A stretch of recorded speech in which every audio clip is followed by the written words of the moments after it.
ہم کریں گے ہر مظلوم کی حمایت۔ بسمillahirrahmanirrahim۔ السلام علیکم، میں ہوں حرین فاطمہ اور آپ دیکھ رہے ہیں حمایتی نیوز HD چینل۔ نظر ڈالتے ہیں آج کی اہم خبروں پر۔ D I G east zone doctor Farooq Ali کی زیر صدارت ہفتہ روزہ اجلاس کا انعقاد۔ عابد حسین آفریدی کی رپورٹ۔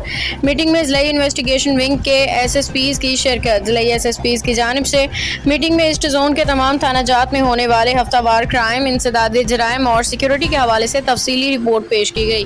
مضر صحت، گٹکا، ماوا منشیات فروشوں کے نیٹ ورکس، IRs اور نامزد افراد کے خلاف چاپوں، گرفتاریوں، مقدمات کے اندراج، قتل، اقدام قتل، ہاؤس رابری، کار چوری، موٹر سائیکل سیزنگ اور اسٹریٹ کرائمز، اشتہاری مفرور ملزمان کی فوری گرفتاری عمل میں لائی جائے، غیر قانونی افغان مہاجرین کے خلاف کارروائیوں میں تیزی لائی جائے اور جعلی کینسل شدہ شناختی کارڈ ہولڈر کو فوری گرفتار کیا جائے اور قانون کے مطابق کارروائی عمل میں لائی جائے۔ ہدایت۔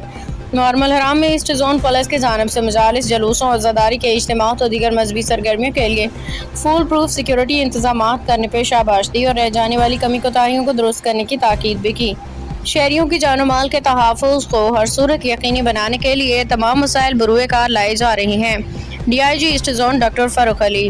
اب تک کے لیے اتنا ہی۔ مزید خبروں اور اپڈیٹ سے باخبر رہنے کے لیے دیکھتے رہیں حمایتی نیوز HD چینل۔